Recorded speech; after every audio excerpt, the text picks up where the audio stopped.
r/AskReddit. What do you think is the most interesting psychology phenomenon?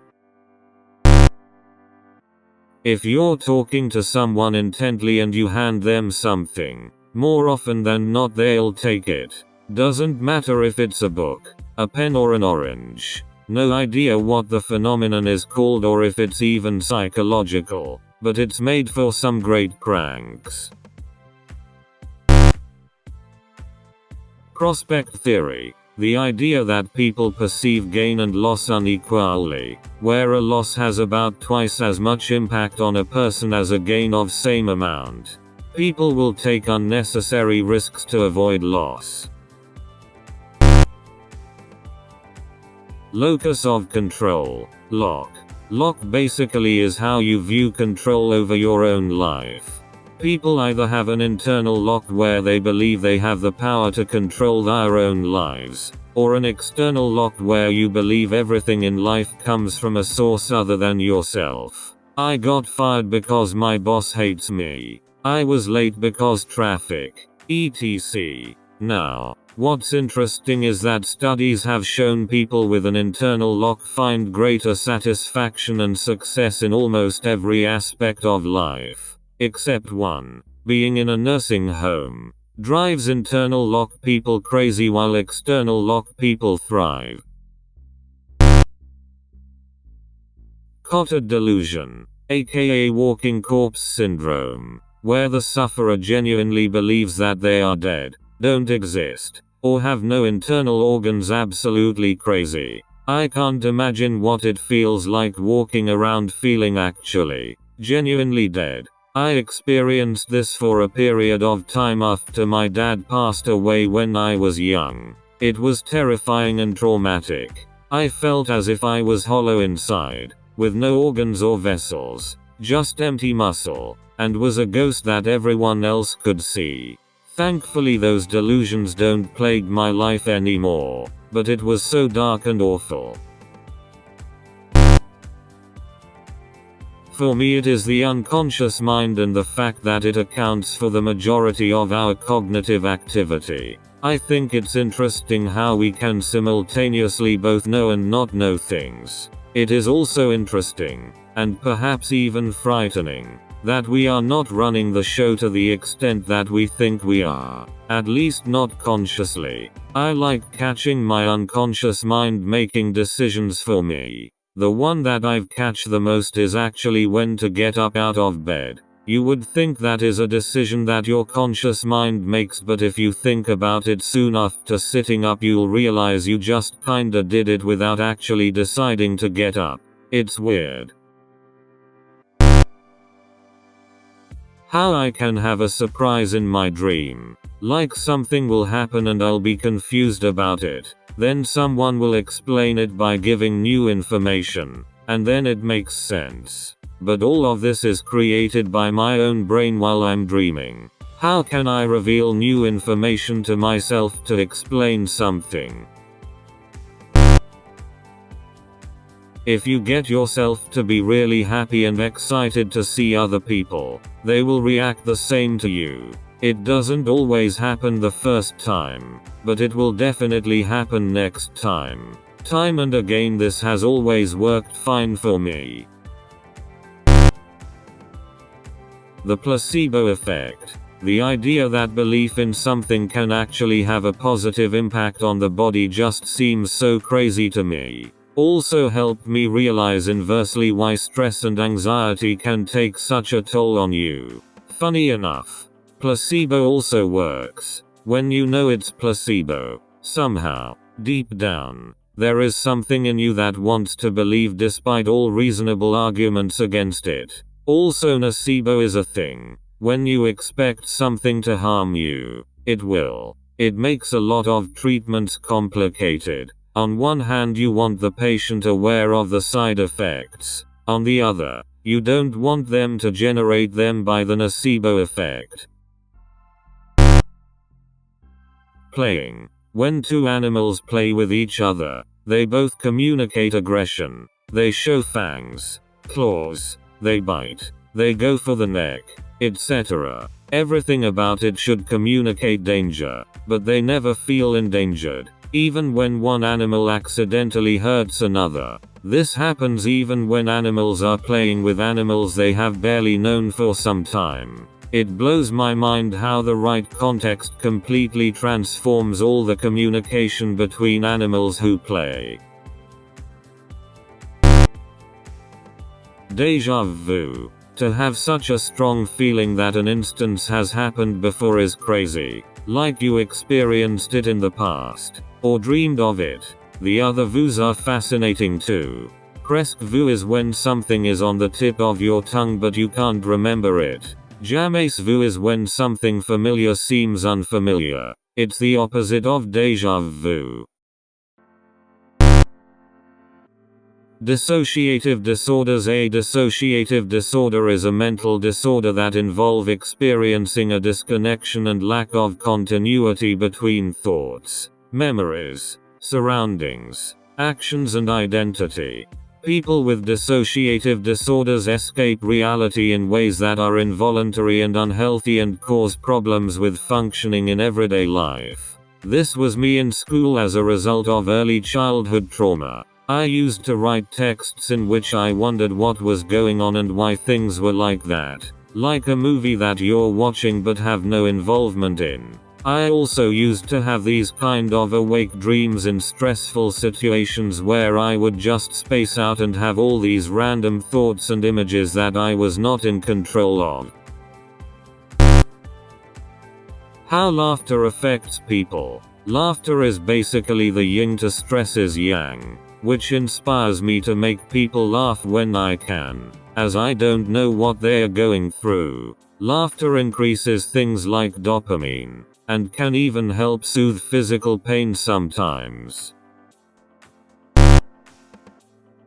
The Troxler effect, a psychological phenomenon where if one is put into a dimly lit room, then look at their self in the mirror for an extended period of time, they will see things in the mirror. But only the mirror. It is caused by the human brain being able to only experience so little at a time. There are things you aren't paying attention to and therefore don't experience, for instance, your blinking pattern or how the air feels. Your brain deems it irrelevant, so it just cuts them off to process other stuff when in the dimly lit room looking at the mirror. Your brain deems stuff in the mirror irrelevant and just simply removes it from your sight, but it still has to put something there. But because it's irrelevant and doesn't know what to put there, it tries its best to fill in that void, and in doing so, makes something weird happen. I'm pretty sure there was an instance where someone tried this, and their mouth stretched out across their cheeks.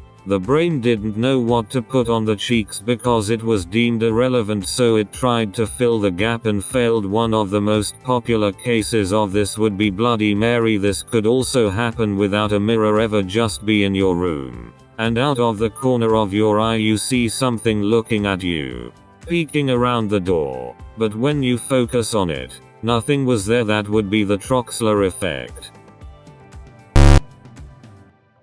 The gambler's fallacy, specifically, how the same series of events can lead to two different conclusions. Assume you have a perfectly fair coin. You toss it 5 times and get 5 heads. You then ask 2 people what they think the 6th toss will be. Person A thinks that heads is obviously on a roll, so he bets on heads. Person B thinks that heads has happened too many times, which means that tails has to come up, so he bets on tails. They are both wrong. The odds of the 6th throw remain the same, regardless of what happened in the past. Note that this only works if the coin is fair. Sunk cost fallacy as well, where you have devoted so much time, resources into something to where it makes it harder to just let go. For example, a long-term relationship you know is doomed. You're more likely to try and hang on to it due to all of the work you put in and the fear of losing all that progress. Childhood amnesia. The fact that up until a certain point you don't remember things. My first memory isn't until I was 6. My wife's is when she was 2. Hers seem to be emotionally based, so they're sparse and fleeting. Mine are like I just suddenly had a switch flipped, and there I was. I'm amazed at the number of people who freeze in a disastrous situation like a sinking ship. People who survive tragedies like that always report that there's not nearly the amount of panic and confusion that you'd expect. A lot of people freeze in place and simply can't move, even as the water is rising around them. Families have been split up in situations like this, where two of them can move, but the other three can't. Phantom limb syndrome. The ability to feel sensations and even pain in a limb or limbs that no longer exist. Phantom limb syndrome is characterized by both non-painful and painful sensations. Non-painful sensations can be divided into the perception of movement and the perception of external sensations. Exteroception, including touch, temperature, pressure, vibration, and itch.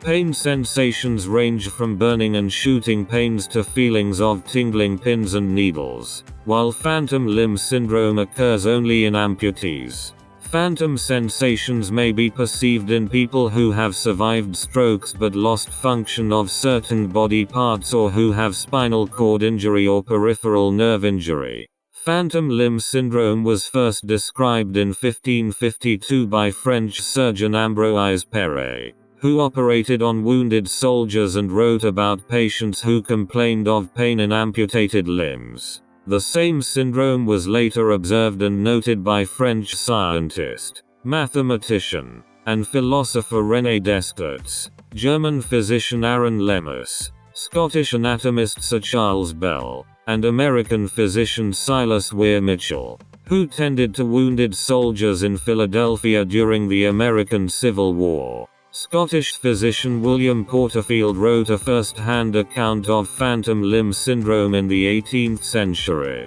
following the amputation of one of his legs. He was the first person to consider sensory perception as the underlying phenomenon of the syndrome. The bystander effect. Everyone thinks they would help if something happens, but the effect says that the more people there are, the less someone is going to help. False memories. How you can implant false memories in someone over time, and they believe they are real and their reactions are based on their own reality. Edit. Thank you guys for all the amazing responses. I know the Mandela effect, but I wanted to bring up that this happens on an individual level too, not just groups of people. Also, I have not seen the movie Inceptions. I don't watch a lot of movies and don't have Netflix, Hulu, or things like that, or a TV. Edit 2. Thank you guys for showing me many more phenomenal information about memory. I had no clue. My own personal experience with this. When I was 9 years old, I was hospitalized with severe asthma that nearly killed. Blood oxygen level was 62. The entire hospital stay was such a blur because my brain was not functioning properly. Both my parents were in custody battles and tried to convince me the other parent never once stepped into my hospital room. The last time I spoke with my mother, about a decade, I am sure she would still say my father never visited me. Luckily my grandma, the voice of reason and sanity in my childhood, simply said to me, "They both visited you. They are both telling you lies." I'm going to psych nerd out a bit, since I did research on this phenomenon, but facial information processing errors associated with depression are super interesting. Folks with major depressive disorder, MDD, are actually way more likely than their peers to misidentify and selectively focus on emotional responses from other people. They have a much higher risk of misperceiving neutral faces as negative, and for missing facial cues that indicate positive information. At the same time, folks with MDD are also much better at noticing negative facial emotion indicators. Similarly, People with anxiety disorders tend to be much more likely to see neutral faces as angry. I find it really interesting because it shows how a mood disorder like depression is way more complex than we sometimes give it credit for. Information processing problems can be triggered by, and in turn reinforce, someone's depression. If we focus just on mood as our metric for what constitutes recovery, we miss some really interesting and potentially useful ways to provide treatment. I'm probably late to this thread, but I find the call of the void an interesting phenomenon. It's that feeling you get when you stand on a high place and subconsciously think I could totally jump off right now, but you don't really want to and you don't actually jump. I experienced this multiple times on my most recent trip to Europe. Thanks for watching. Please like and subscribe for more Reddit content.